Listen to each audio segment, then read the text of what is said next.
Hay muy pocas cosas en la vida que valga la pena lograr y que no sean difíciles. Esas cosas que son difíciles lo son porque la mayoría de la gente no puede hacerlas. Por eso decimos que son difíciles. Si trabajas en ello y lo logras, y continúas así a lo largo de tu vida, te estás distinguiendo de los demás a tu alrededor por lo que has logrado. Y aquellos que llegan más alto son los que siguen resolviendo cosas difíciles. Esto me lleva a la famosa cita de John Kennedy. Elegimos ir a la luna no porque sea fácil, sino porque es difícil. El trabajo duro disipa la ignorancia.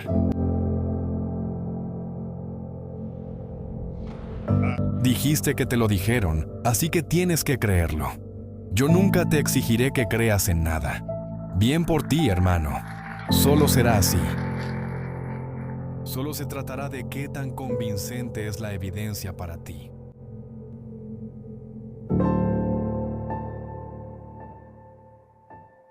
Si tienes fe religiosa, entonces no importaría lo que cualquiera diga sobre el mundo. Si sí te importa, entonces estás estableciendo una relación distinta con la información. Y ese contrato implica que podría haber datos allá afuera que entrarían en conflicto con tu filosofía religiosa, y entonces tendrías que aceptarlos. Pero eso no es lo que realmente sucede. Hay una pretensión de que los datos importan, y luego los filtran, los reinterpretan, ignoran partes, los manipulan para que todo encaje en la filosofía religiosa. Así que se requieren anteojeras para que eso suceda. Copérnico no podía quitarse de la cabeza la idea de órbitas que fueran círculos perfectos. No podía sacárselo de la cabeza. ¿Por qué Dios diseñaría un universo con una forma que no fuera geométricamente perfecta? Así que incluso Copérnico, al poner el Sol de nuevo en el centro del universo conocido, tenía órbitas circulares. Y como las órbitas no son círculos, en realidad diferían de las predicciones en el cielo nocturno. Así que eso era un problema en ese momento. Es como, Copérnico, esto podría funcionar, pero aún no encaja. Los epiciclos estaban funcionando mucho mejor, y por eso no fue adoptado instantáneamente, incluyendo la resistencia de la Iglesia, por supuesto. Por supuesto sí, la Tierra ya no estaba en el centro. Nuestro equivalente a lo que creo que estás describiendo es el impulso de tratar de suponer que la naturaleza era perfecta, y luego explicarla con todo lo que sabemos que es.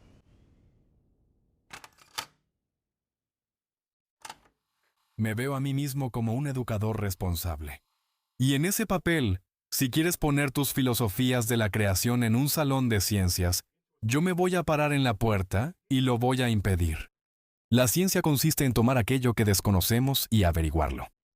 El diseño inteligente, como se presentó en el juicio de Dover, y como se discute ampliamente, toma lo que es desconocido y no intenta descubrirlo. Dice que no podemos entenderlo, y lo atribuye a una inteligencia superior. Fin de la historia. Eso no es ciencia. Por lo tanto, no pertenece al aula de ciencias. Si quieres ponerlo en algún lugar, está bien. Ponlo en una clase de filosofía, de historia o de religión. No es ciencia. Entras a Internet y en una búsqueda de Google escribes Dios, dioses adorados por los humanos. Hay un registro de todos los dioses que han sido adorados por los humanos en la historia de la civilización. Y simplemente sigue pantalla tras pantalla tras pantalla tras pantalla. Entonces, cuando dices, ¿crees en Dios? ¿De qué Dios hablas? ¿Es Zeus? ¿Es Poseidón? ¿Es el Dios judío? ¿Es el Dios cristiano? Porque el Dios judío del Antiguo Testamento está lleno de ira y de castigos y de golpes, y lo que sea el verbo en pasado. Y entonces, en el Nuevo Testamento, Dios es más amable, ¿no? Más bueno, sí. ¿Sí? Sí. ¿Bien? Así que ves todo esto y dices, ¿ese es el Dios sobre el que quieres que comente? ¿O hay algún otro Dios? Normalmente, se trata de esa mezcla judeocristiana. En ese contexto, yo diría que en mis estudios del universo, yo valoro la evidencia y no veo evidencia de ningún tipo de inteligencia activa o poder sobre nada.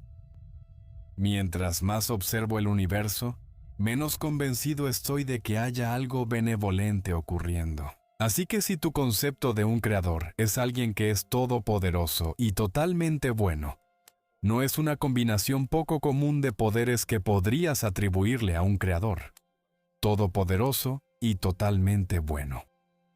Y yo veo los desastres que afectan a la Tierra y a la vida en la Tierra.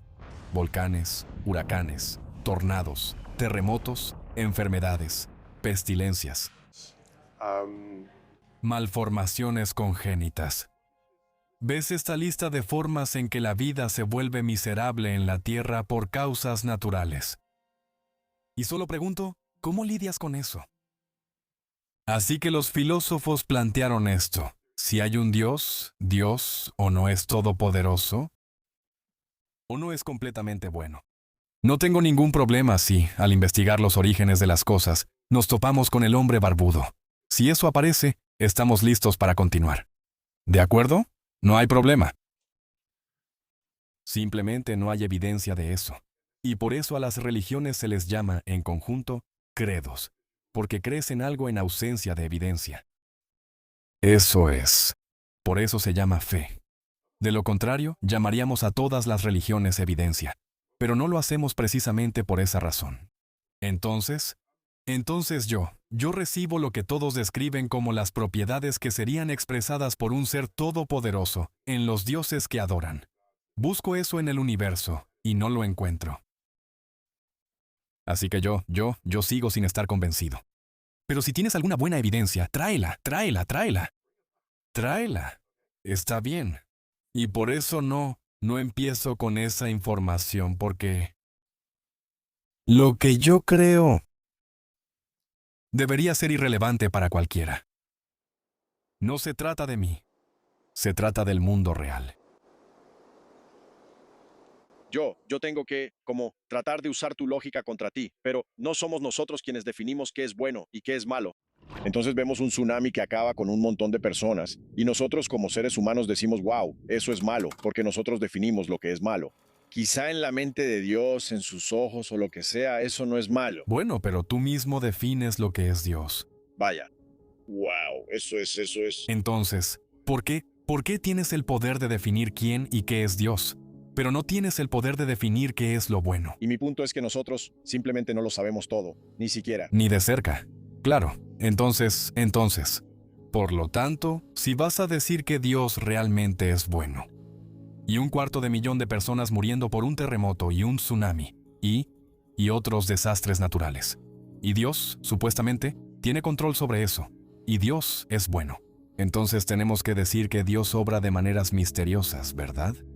Pero la gente solo dice eso cuando su comprensión de Dios les falla. Cuando es algo malo. No.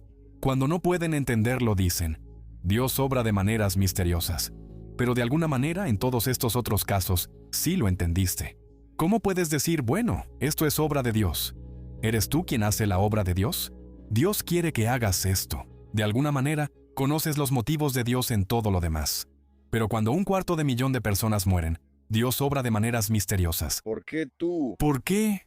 ¿Por qué siquiera afirmas tener acceso a la mente de Dios en algunos contextos y no en otros? Solo admite que no tienes idea y sigue con tu vida. Así es como lo veo yo. A medida que asciendes desde la Tierra y observas nuestra insignificancia temporal, espacial y organizativa. La insignificancia en términos de la escala del cosmos. Si vas a decir que la misma persona que creó el cosmos se preocupa por tu vida en esta Tierra, cuanto más grande sabemos que es el cosmos, más representa eso una expresión de arrogancia o ego. Y entonces, terminas alejándote de la idea de que la persona que creó el universo se preocupa por tus oraciones. Así que es un argumento de plausibilidad. No lo llamaría un experimento científico, pero en la ciencia siempre tienes que emitir un juicio sobre lo que es sensato según la información y lo que no lo es. Y mientras más grande es el universo, menos sensato parece un Dios personal. Como científico, si eres religioso y dices algo que es evidentemente, objetivamente falso, te lo diré. No voy a respetar tus opiniones si son objetivamente falsas. Le debo eso a tu intelecto. explicarte lo que es objetivamente verdadero, frente a lo que piensas que es verdad, lo que quieres que sea verdad, o lo que desearías que fuera verdad, frente a lo que de verdad es cierto. Yo respeto tu libertad de pensar lo que quieras. Pero si vas a tomar una decisión basada en algo que es objetivamente falso y que proviene de tu sistema de creencias, sin importar cuál sea, estoy obligado. Yo, como educador, digo, ¿sabes?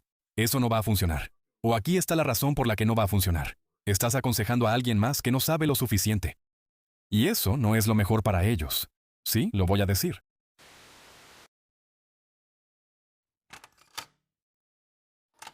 No es que las personas religiosas arruinen la sociedad. Esa es la manera equivocada de ver esto. El problema es que el dogma, en cualquier forma, arruina la sociedad. Puedes tener dogma político, que no es menos responsable de arruinar la sociedad que el dogma religioso. El problema aquí es el dogma. Tú luchas contra el dogma. Y si resulta que está bajo la apariencia de religión, está bien. Pero como un científico instruido y ateo, si vas a salir ahí y pelear contra personas religiosas, en realidad estás luchando contra el dogma, donde la gente quiere que creas en algo en ausencia de evidencia, y hacer de eso una política, hacer de eso un plan de estudios educativo, hacer leyes basadas en eso. Ahí es donde tienes problemas, y ahí es donde surge un ismo. Ahí es donde obtienes el lisencoísmo. Ahí es donde obtienes todos estos ismos que han surgido, que algunos incluso tenían una especie de apariencia de ser derivados académicamente. Pero cuando realmente corres la cortina, hay una invocación dogmática de reglas establecidas por algún comité de personas que deciden cómo quieren que pienses sobre todos los temas. Sí, estoy de acuerdo. Cuando...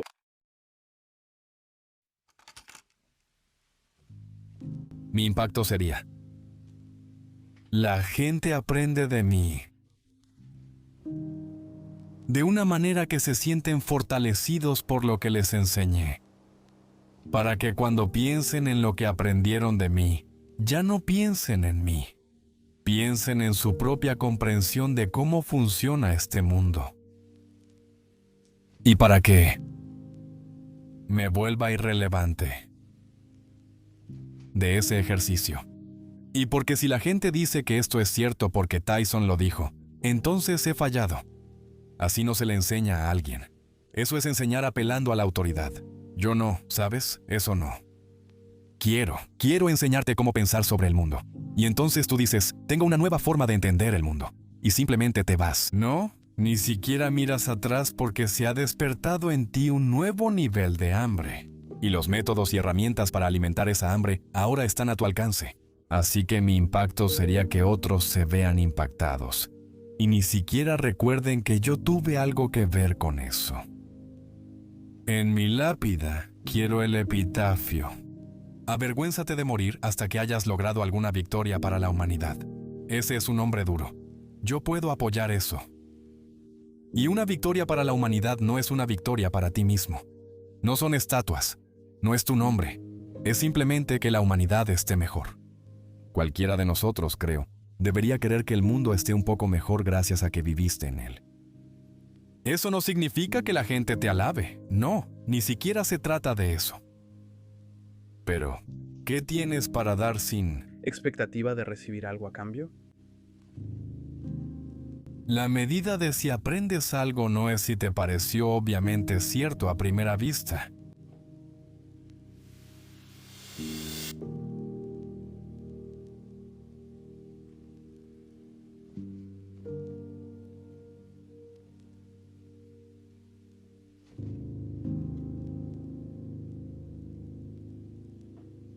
Si te gustaría apoyarme para crear más de este tipo de videos, puedes hacerlo donando al canal a través de nuestra página de Patreon.